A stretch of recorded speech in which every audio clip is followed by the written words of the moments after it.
In this video, you will see us having our debrief. Mum and Dad get back from Samoa 2 days ago, and so we just talk about our most inner feelings and thoughts on how the week went. We achieved our goals, eh, Dad? In 1 year, everybody had committed to the plan, to the finances, which was really helpful. I feel like everybody's happy about where the house is now. Hey, what? Did you just chuck my phone at me?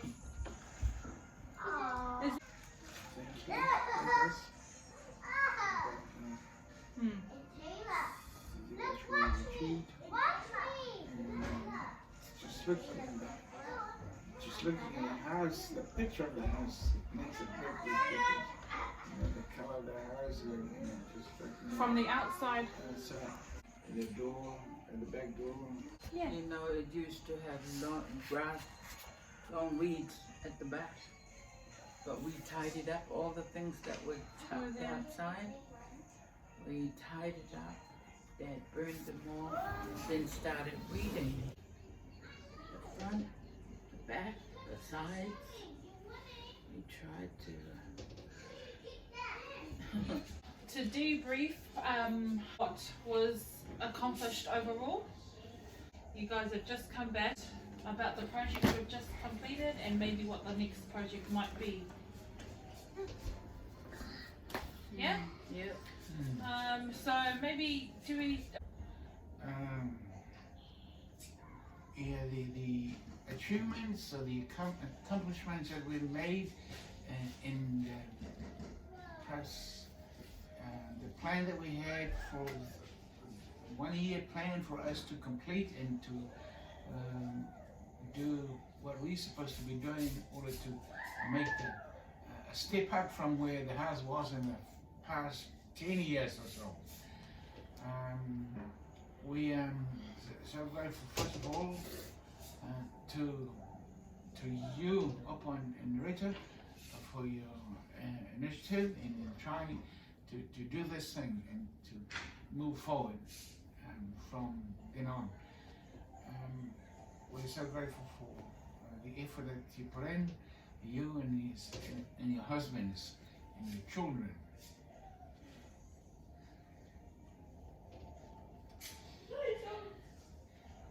Yeah, it's very emotional, so a time to reflect back.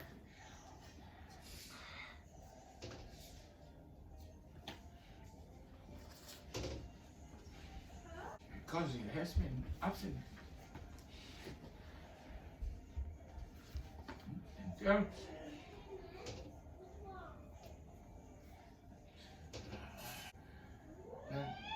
Anyway, it was after all what we've done,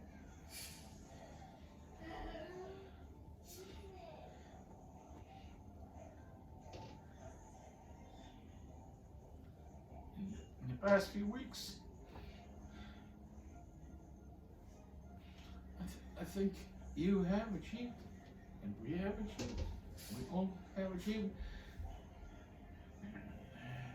so much out of a very limited budget.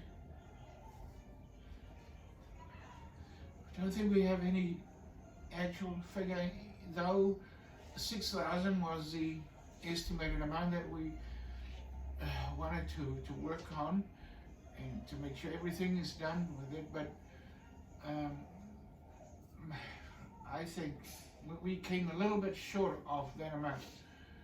But in saying that, even with that limited amount, we still managed to do a lot out of taking into account the cost of materials, the petrol money, the food, and even the labor, you know, the builders pay, all those. Yeah. It was a massive effort for all of us. Even the fares that you guys bought and the hotel we stayed in, all these things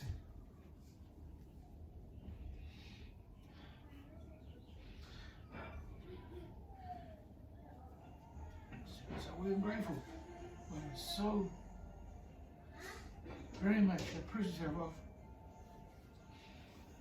what you have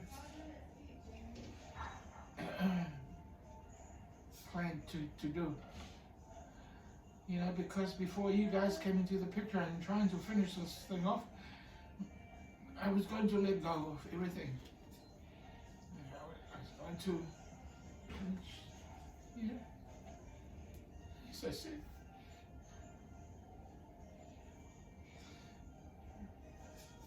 the eldest in the whole family, I was starting to give up. It took a toll on me, in personally, myself. I'm not the only parent in the family. Mum is another parent. That's all I'd like to say at this point in time. Maybe later on I'll just add a little bit more, but so grateful to you two. Germany's financial support, German Schroeder, children,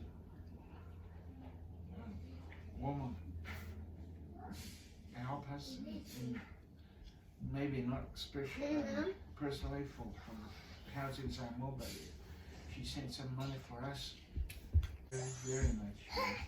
What you two have done, and you two, and your husbands and your children. Thanks for that, Dad. Yeah, I think kind of difficult to talk about the. I'm just gonna do voiceover here because I basically just end up crying. So I find it difficult to talk about the project, one because it was an emotional experience, also a spiritual experience, and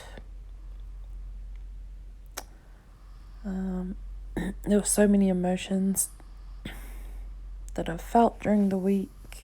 The way my sister and I moved and worked in Samoa was just a reflection on our love that we have for our dad, and just didn't want to stop working. I personally had prayed for the entire year for this project that we did since the beginning of our planning. Prayed for strength, guidance, direction to help us complete this project. You know how I grew up is how I want to be organized is because you taught me to like be organized. Make sure your things are all clean. And that's how I work, is that I always remember you saying you have to be organized. If you're not organized in the house, your mind's not organized.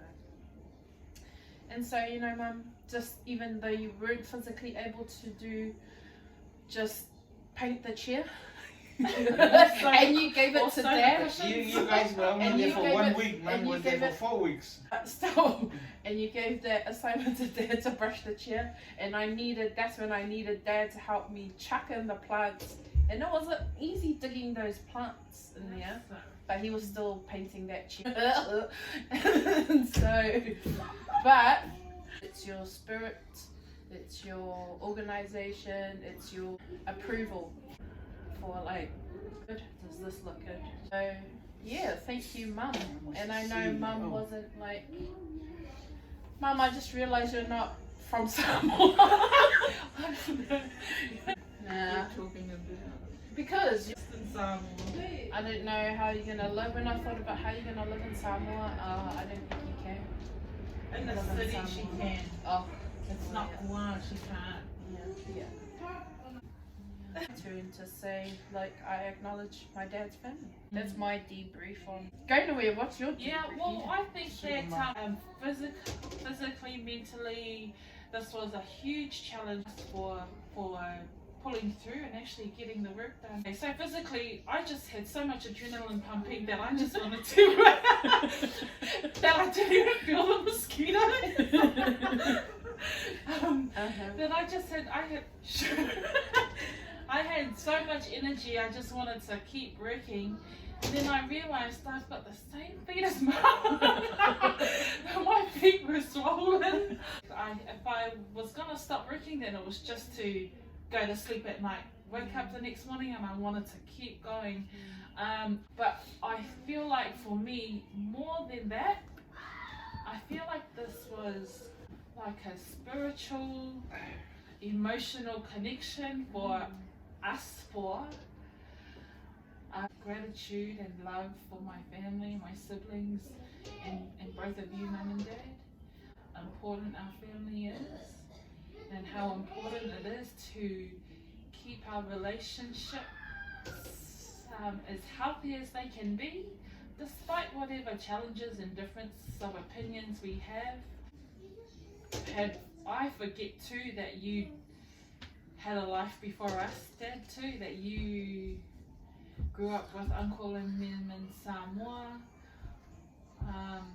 Because my life has just been, you've just been my dad my whole life. You've always been the provider, the protector, that I took you both for granted and just expected everything given to me. You survived in the middle of nowhere with no lights, no proper roads, no shopping malls or anything. And so I feel so much gratitude and respect for our people. I feel like we're strong people, we're true survivors to be able to live in a country so small and to survive just off the land and be so innovative and skillful. I'm grateful to be from a culture that has so much love and respect for family. And so more than anything, this trip helped me realize how much I love each of you and I love my family. How much I love our extended family. But this, more than anything, I just feel so much more love for each of you and my family, my siblings especially, and for you, Mum and Dad. Well done to everybody for chipping in and achieving such a huge project. I'm proud of all of us. So thank you each for your sacrifices and your contributions and your love and your examples. Thank you. Thank you. Thank you. Narita. Now I'd like to say my little bit. I want you guys to know I was born in Samoa. And I know the life in Samoa. And I was young once. Now, I'm a bit slow in the movements, okay. So, I relied on you. You know, I get motivated to watch you guys move. And I wanted to move like you, but I'm limited. But when you guys left, I wanted to help Dad. I wanted to help Dad, but with what strength I had, I moved with him. He tells me to just sit there. But what good does that do, just sitting there? It's just nothing to do. So I go into the house, I mop, I sweep, I wash the dishes, do things what I can inside. And you know, just arriving to Samoa, the first thing I noticed again this time was money. You know, anything that comes in, you gotta give money to that person. Any food that comes in, you gotta give money. Anybody who does anything, it's for money. You can't just do anything for nothing. But you know, I prayed before we left about this, and I still say that I felt the Spirit with us, that our budget went accordingly, our strength went accordingly, and we survived. We managed to do what we went out to do. Everything else that was laid out according to our budget was done. So I'm very happy indeed for that.